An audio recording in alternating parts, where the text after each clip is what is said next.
Hey, good morning and welcome. How's everyone doing today? Hey, Michael. Hey, Mariam. How are you guys? Good. I'm at KubeCon this morning, so I'm doing well. Yeah. Is this the final day? Final day 4 into 4 days of CNCF and open source goodness. Yes. Awesome. Any good presentations? Well, they announced a new certification, which I might mention briefly around platform engineering. Awesome. But yeah, other than that, it was just chuckloads of AI and platform engineering goodness. So yeah. Has Wasm been fully ditched? Wasm is still here, still strong, but wasn't necessarily the top topic of conversation. So it's one of the older children now.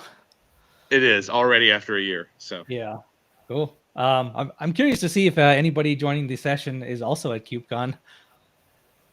I wonder if Michael can share actually the keynote's going on right now. Yeah. What's that? Yeah, the keynote's going on right now, so it'd be interesting to see if anybody else is here.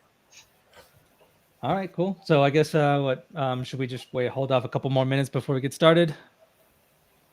Okay, sounds good.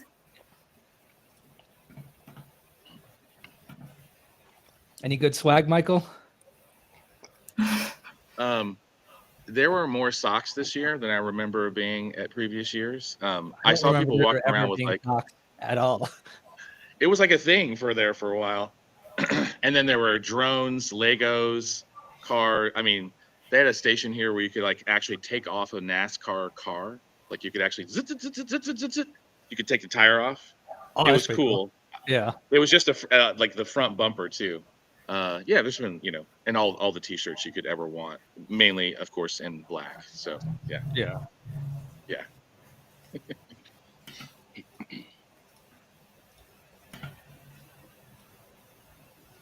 I think we're just waiting like one more minute and then we're going to roll in, yes?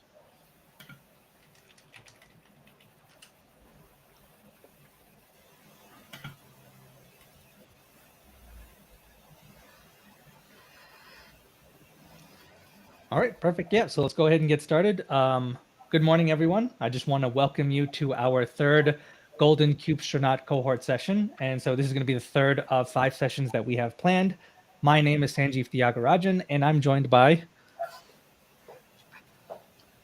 Hi, I'm Michael Forrester, joining you from KubeCon. I'm one of the principal trainers. I'll be covering CNPA today. Hi, everyone. I'm Mariam Fahmi. I work as a software engineer at Nirmata, and I'm one of the maintainers on the Kyverno project. Awesome. And so, if this is your first session that you guys are attending, I just want to quickly just kind of recap like what we're ultimately trying to do with these sessions. So in these sessions, we're trying to offer some guidance, tips and tricks, and answer any questions you might have about the Kubestronaut, as well as any of the certifications that are part of the Golden Kubestronaut track. And you'll see that each session we kind of focus on 1 or 2 topics. For this session, we're going to be focusing on platform and policy. So we're going to be focusing on the certifications relevant to those topics, which is the Backstage certification, the Cloud Native Platform Engineering Associate, and the Kyverno Certified Associate exam. And so we have Michael on the call who created the CNPA course. We've got Mariam who created the Kyverno course. And then I myself created the Backstage course. So if you guys have any questions on those exams, if you're planning to take them, or you have any questions about the courses that we created on them, definitely stay tuned for the Q&A section of this session, and you can ask any questions that you have regarding those exams. All right, so as I mentioned, we're going to start off by covering the Backstage certification. Moving forward after that, we'll then take a look at Kyverno, and then we'll wrap up with the CNPA exam. All right, so Backstage. If you guys aren't familiar with Backstage, Backstage is an open source framework for building internal developer portals. So the idea is that you have one single place, one unified place to view and manage all of your software catalog, whether that's your services, libraries, data pipelines. It's all going to be in one central location. So the idea is that instead of having all of these different platforms that your developers have to go to get all of the necessary information, it's all going to be co-located in essentially one single Chrome tab. And so you're going to have everything managed in one single location, and you'll see that Backstage has a lot of extra functionality outside of that, including providing a templating engine so that you can start new projects as quickly as possible, And also it helps manage all of the documentation because it's going to be right alongside your software catalog within the developer portal. Now, for the exam, there's going to be a lot of things that you're going to have to know with regards to Backstage. Obviously, you're going to have to understand the architecture.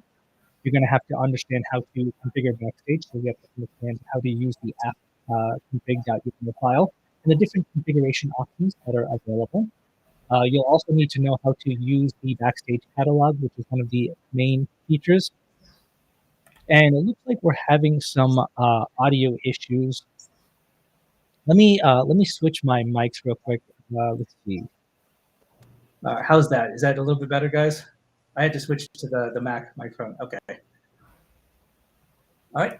So yeah, as I was talking about, the other thing that you have to know is the Backstage catalog. So this is one of the core features of Backstage, and this is all about getting your applications uploaded and imported into Backstage. So you have to know how to add applications. You have to know the different annotations that you need so that Backstage actually properly picks them up. You'll also need to know how to implement templates. So templates are there for kind of automating the process of creating new software.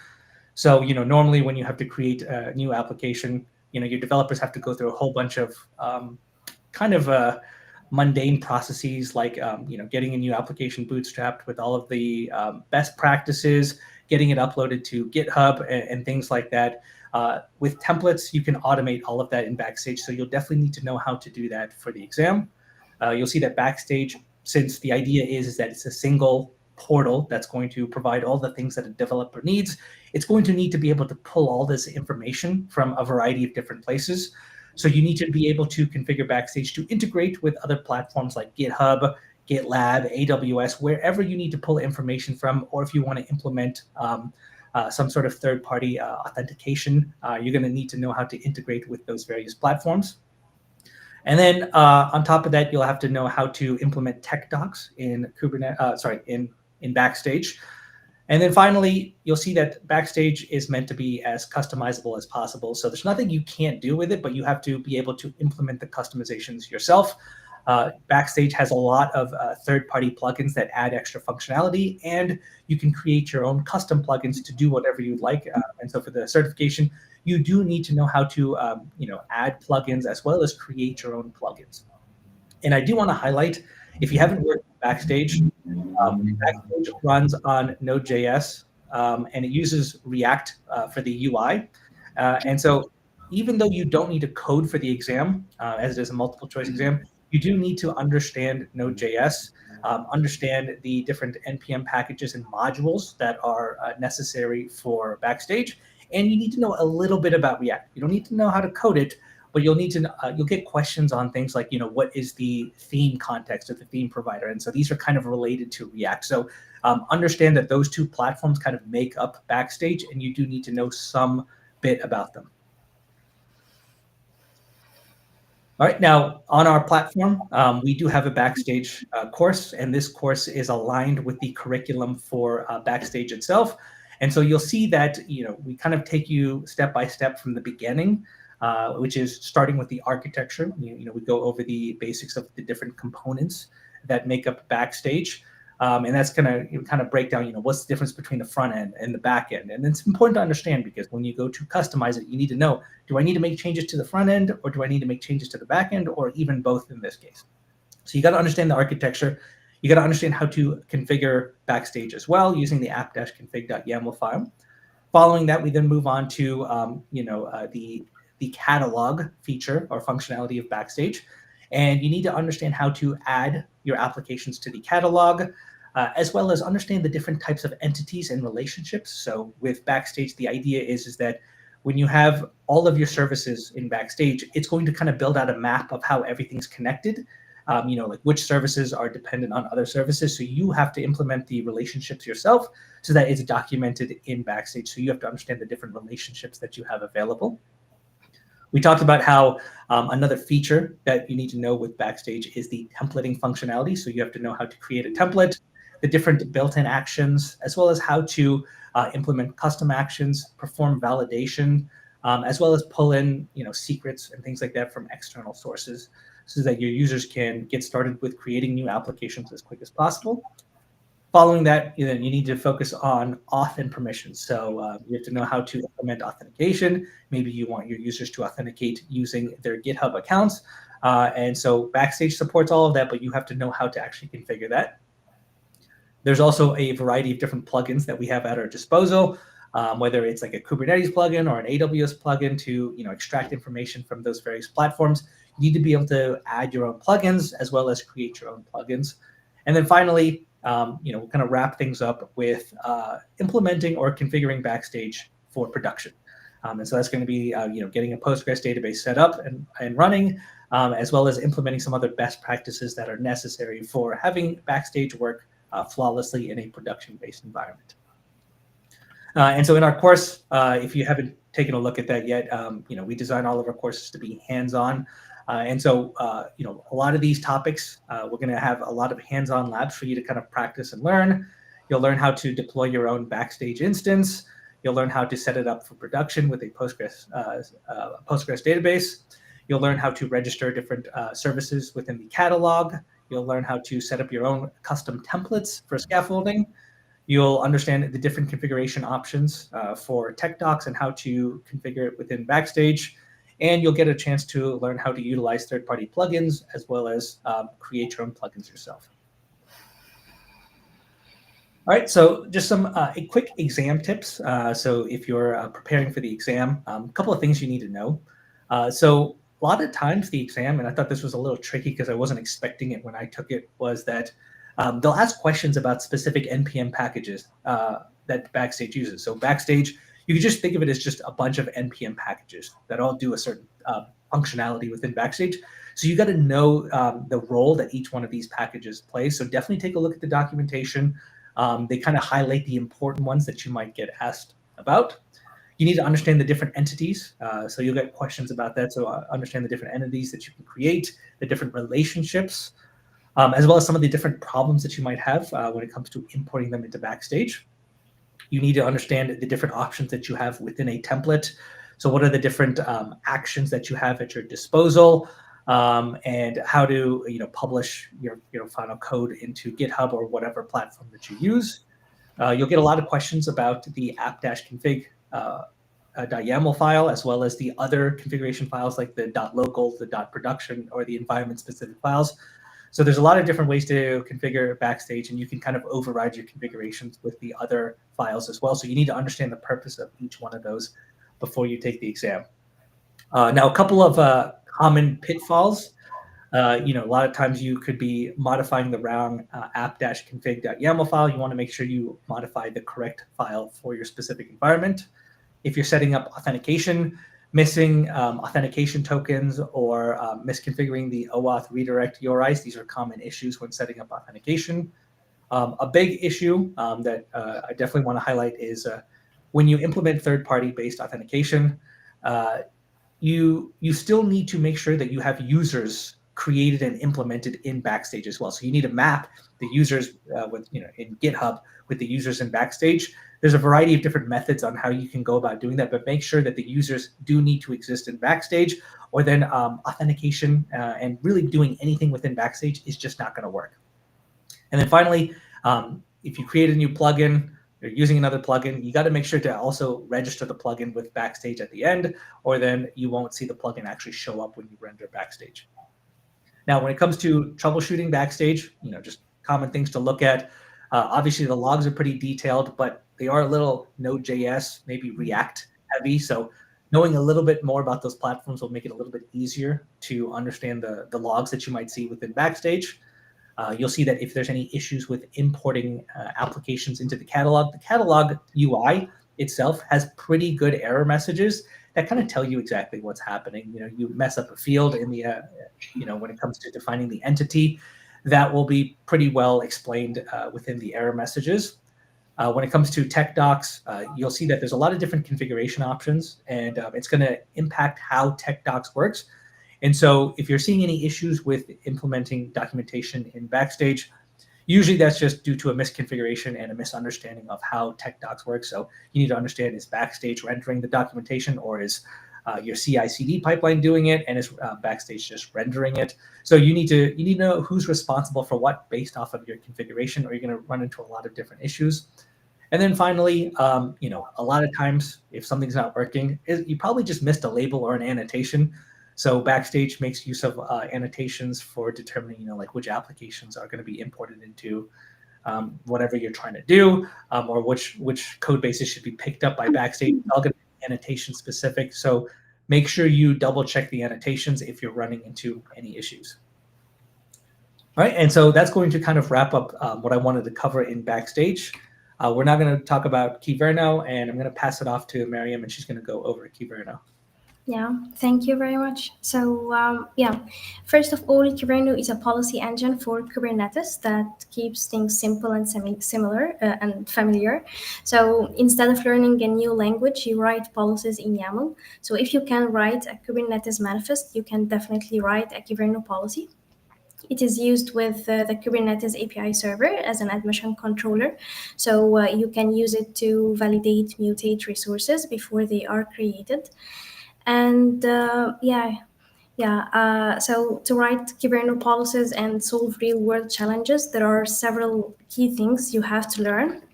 First of all, the resource selection. So this is the if part of your policy. You will use match and exclude blocks to target specific resources. For example, creating a policy that applies to all deployments in the production namespace. And the second thing you have to master is the policy authoring. And this is the then part. You will learn to validate resources to block non-compliant ones, for example, or use the mutate rules to add missing labels or fields, or maybe generate new resources, like generate a default network policy for every namespace created. And you can also use the verify image rules to check their signatures, etc. You will also have to learn advanced concepts because, in real-world scenarios, you will use tools like policy exceptions to safely execute certain workloads, or maybe you can use cleanup policies to automatically remove temporary resources. And there's also the reporting and the CLI part in Kyverno. So Kyverno automatically creates policy reports within your cluster to help track compliance. And you can also use the Kyverno CLI for testing policies locally before you deploy them in real cluster. And of course, it can be integrated into your CI/CD pipelines. So together, these concepts give you everything you need to write, test, and manage policies that keep your Kubernetes environment secure and compliant. So what we provide in our Kyverno course, can we please go to the next slide? Yeah.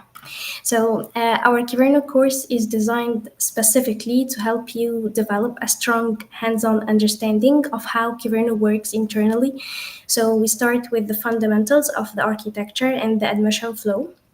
You will clearly see how Kyverno integrates with Kubernetes and what happens when a new resource is created.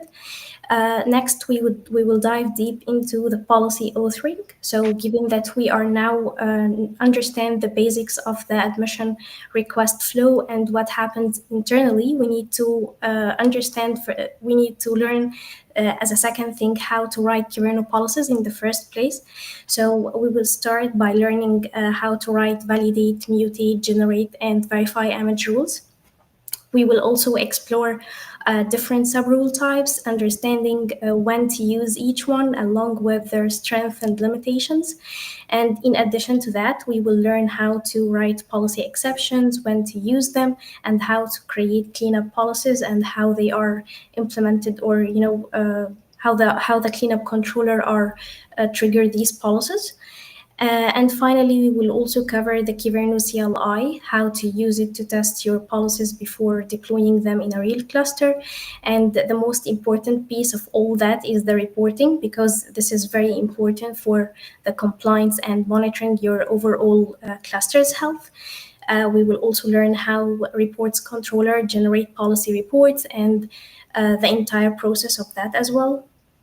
And of course, throughout the course, you will get lots of hands-on practice Through labs, you will apply what you have learned in the lectures in the labs, and you will write policies yourself to deny pods running as root, or for example mutate service accounts, or maybe generate default network policies and create policy exceptions. You will see that in action through our labs.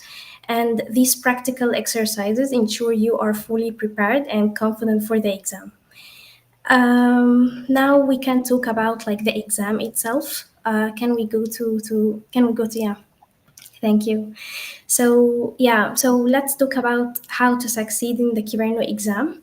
So it's an MCQ exam. So there are key areas to focus on. First, we need to understand like which controller is responsible for each rule type.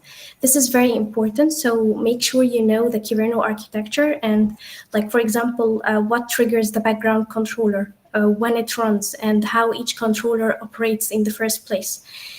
Second, you need to know the differences between similar rule types, like what's the difference between mutate and mutate existing rules, how they operate, and what's the difference between generate and generate existing rules, etc.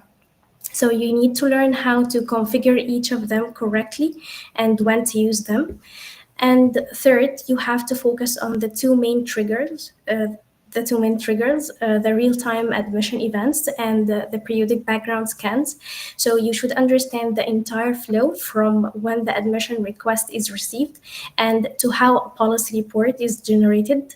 And then you need to understand the second trigger, which is the background scans. So when the background scans are triggered and which component is responsible for triggering these background scans and why it's important and how they can be configured on the policy level, etc. It's also important to learn, the container flags available for each container and how each container flag can affect the behavior of the controller. And finally, you have to be comfortable with the different anchors, the James Pass expressions, and understand the differences in the usage between, the JSON patch, the patch strategic merge, etc. Because each rule type has, I would say, its own subrule types, and each subrule type within, for example, the validation has its own use case and has its own strengths and limitations. So you have to know the differences and when to use each of them. So I would say these details are important because you will have like the confidence and you will be fully prepared for the exam when you understand and dive deep into the details, and the course gives you all of that. Yeah, that's it. Thank you very much. Yeah, thank you so much, Mariam. And by the way, your course is live, right? So the course that you created for this entire thing you just talked about is actually live on our platform right now. Yes, that's right. Good. Yeah, thank you so much for being here, by the way.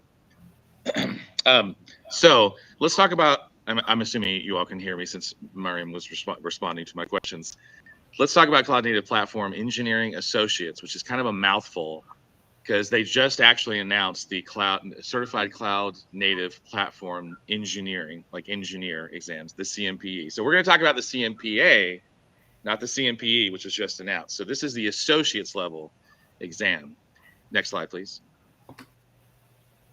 Okay, so the CNPA is the most recent of the certifications that has been added to Golden Kubestronaut, which, yes, I know some of you are like, can they stop adding certifications to the Golden Kubestronaut? Don't worry, we've had conversations, but this is the last one that was added. And the CNPA basically validates, do you have broad understanding of platform engineering at an associate's level? Do you understand the basic concepts around the different domains? And there are 6 domains, which we'll talk about in a second. And so the main idea here is that they're not asking you, do you have engineering level knowledge? They're asking you, do you have the superficial concepts of what it means to build an internal developer platform? What do you focus on? What do you lionize? What do you avoid doing? And so that's really what the CNPA is about. Now, I will mention this is 120 minutes long, and it's got about 50 or 60 questions. They are multiple choice.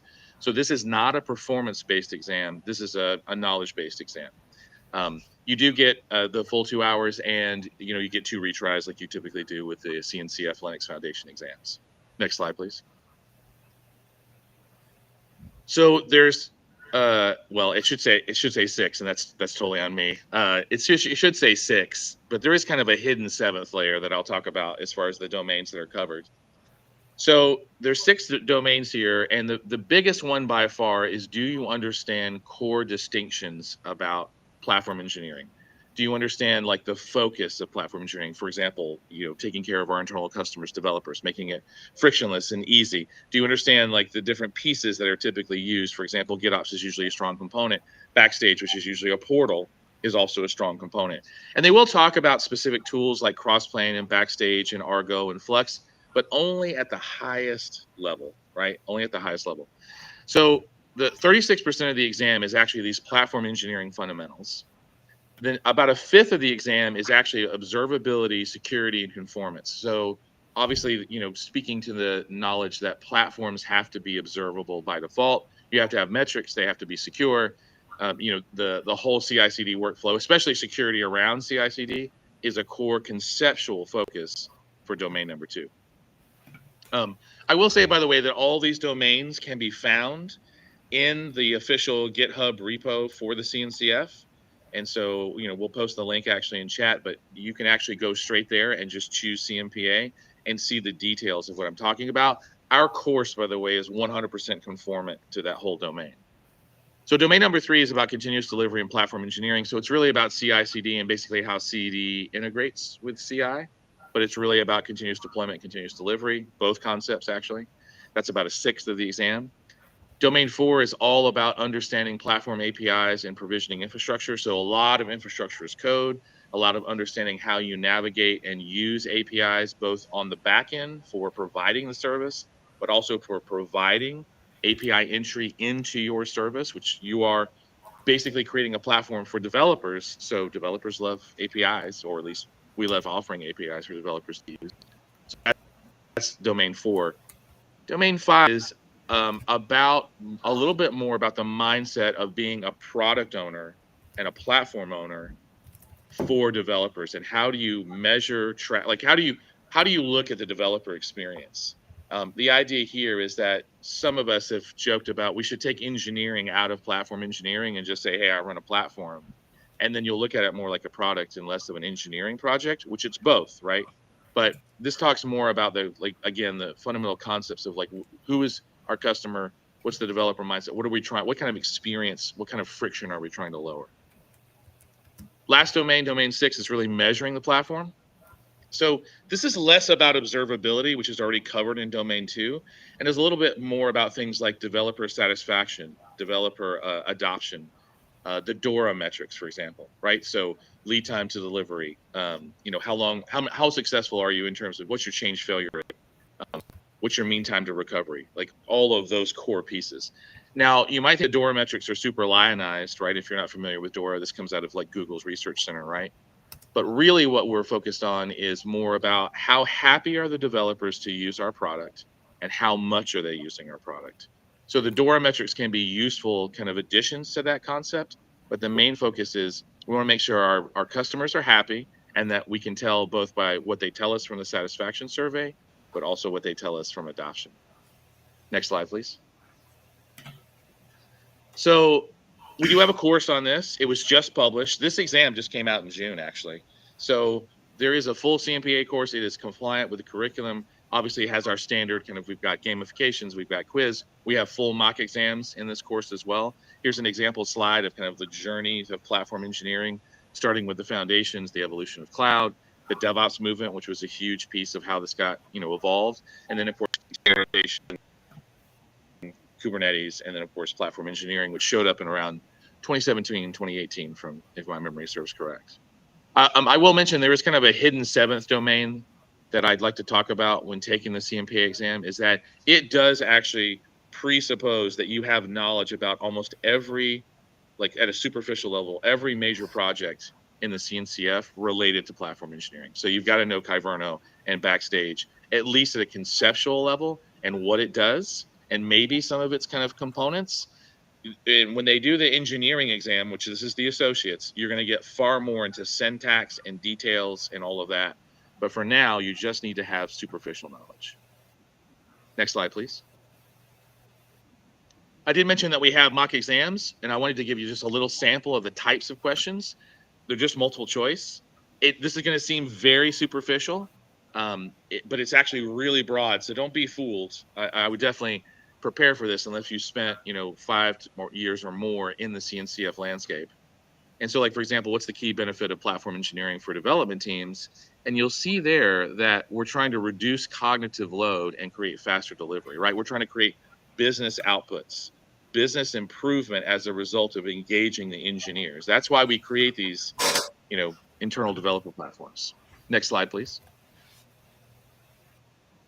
And so, like, you learn things like, for example, do you know what the concept of a golden image or a golden path or a paved road is, for example? And a golden path, by the way, is just something that you use that just makes it really easy to do something that attends to pretty much 80 to 90% of all your use cases in an organization, right?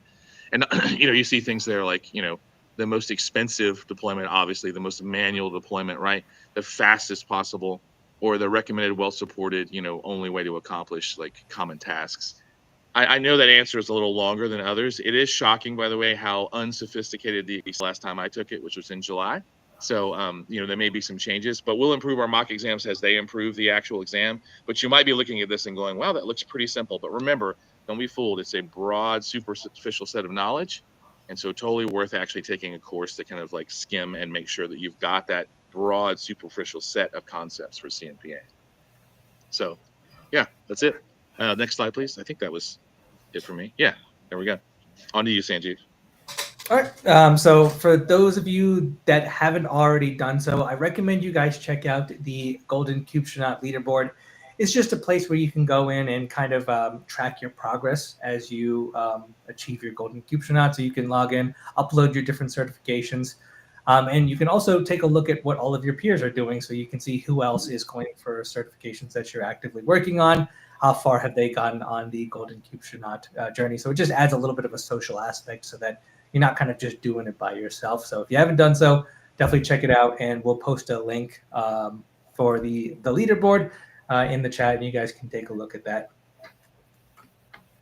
Now, we do have some coupon codes as usual. So we have a 40% off site-wide code on Linux Foundation certification. So you can use the code 40cube25kk. You get 40% off site-wide on all of the certifications on the Linux Foundation website. And we have an early Black Friday sale on the KodeKloud platform. So you can have discounts up to 50% off all the way through November 20th. All right, with that being said, we'll move on to Q&A. So do any of you guys have any questions on anything that we've covered, maybe even anything that we've covered on previous sessions, or anything just related to the Golden Kubestronaut or any of the certifications within that track?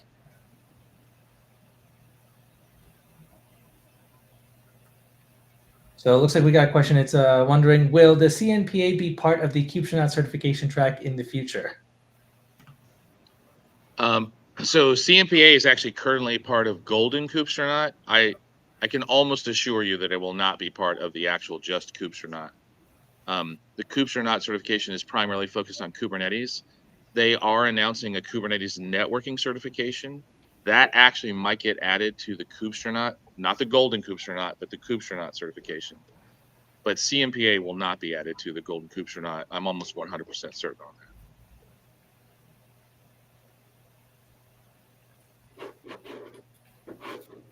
All right. Any other questions? Let me go through the chat. I don't know if anybody else asked any questions earlier during the presentation. Let's see.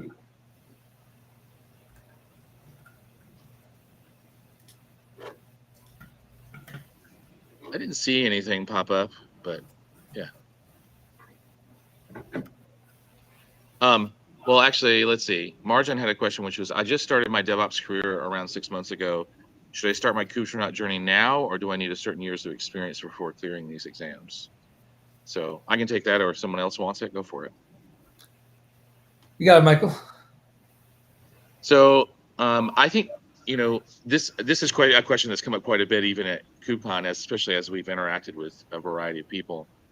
The general rule of thumb is that if your job needs you to know a certain set of technologies, obviously that's a high priority. if you're also looking like holistically at your career and you feel like Kubernetes is going to be core to the kind of roles you want to chase, it doesn't really matter the amount of experience you have. I will tell you that experience helps, right? It allows you to kind of have existing knowledge and kind of attach Kubernetes concepts to that, but that's not a barrier. We've had people fresh in tech go right after Kubestronaut, and they've achieved it, obviously, with all of the work and study necessary.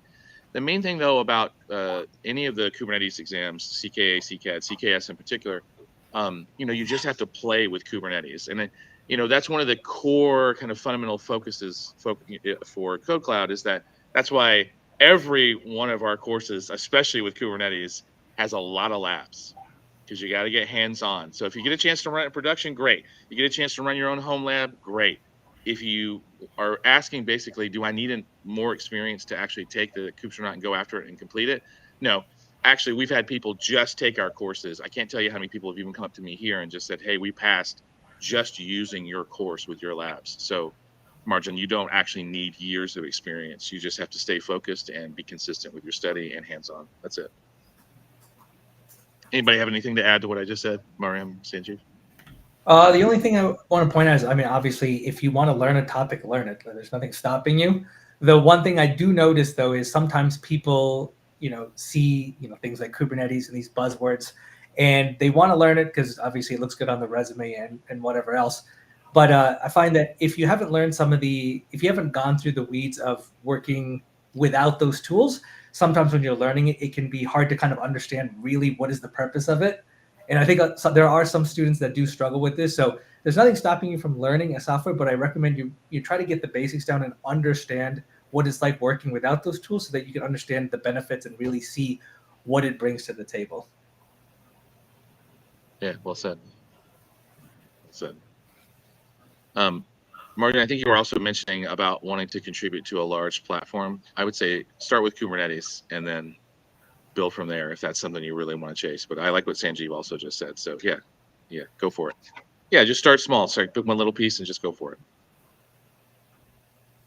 Yeah, I would also say that if anyone interested in contributing to CNCF CNCF projects, they can participate in the LFX mentorship program.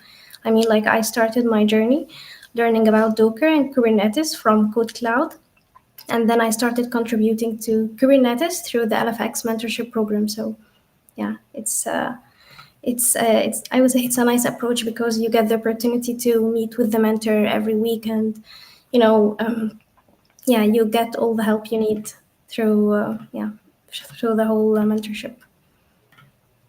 Oh yeah, that's a great suggestion. And now Mariam is working for Namrata, who's one of the great sponsors of the Kyverno project, right? So yeah, that's great. That's a great journey.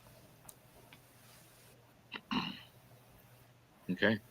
Do we have any other burning questions?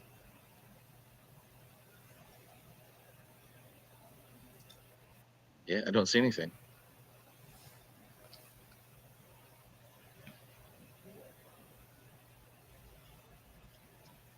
All right. Well, Sanjeev, I think no one has any other questions. Is there any plans to add the new CNPE and CKNE to the Golden Kubestronaut path? So we think, we've talked to Linux Foundation into CNCF. We think they're going to add the CKNE actually to Kubestronaut, and the CNPE is probably going to get added to Golden Kubestronaut. We've had some suggestions about, can we just leave Golden Kubestronaut where it's at, and can we Latin Kubestronaut? We'll see what they do because they kind of keep moving the goalposts for Golden Kubestronaut. So we will have courses on this. So we're already looking at this on our roadmap, and so we're going to be starting work on these fairly soon, right? So we are going to add CNPE and CKNE to our certification paths. Now, whether the CNCF adds them to Golden Kubestronaut or Kubestronaut, we'll see what they actually do with it. But for now, they are just kind of standalone certifications. But I think their plans is that they plan on adding the CNPE to Golden Kubestronaut, and they plan on adding CKNE to Kubestronaut. But we'll see. But we're definitely going to have courses out.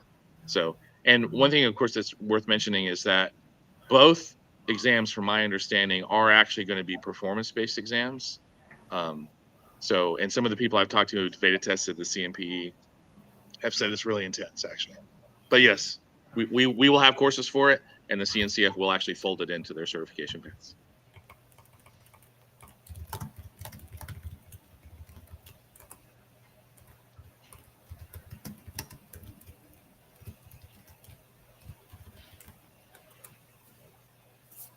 Just so you're forewarned, my battery is very low for some reason, and so if I fall off, forgive me. Just want to let you know in case I suddenly drop off.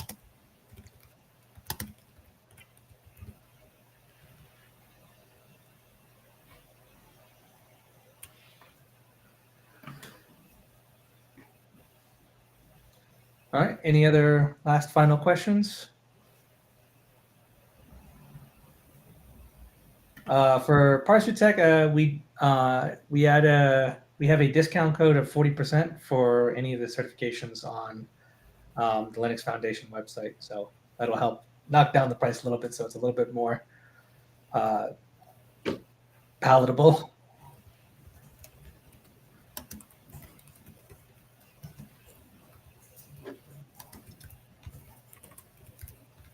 Let's see. Was there a question about starting with all certifications that I didn't see? I think there was some advocacy there of that. Remember, all of this is based on Linux.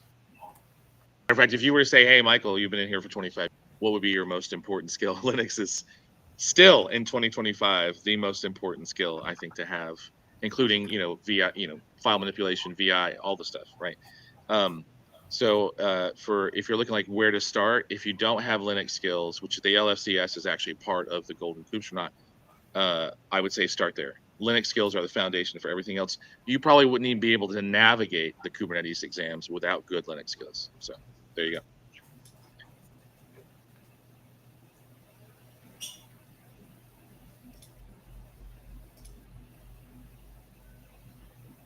go.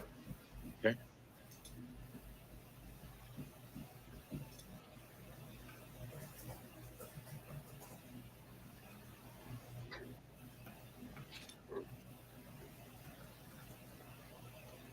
All right, I think we're there, Sanjeev.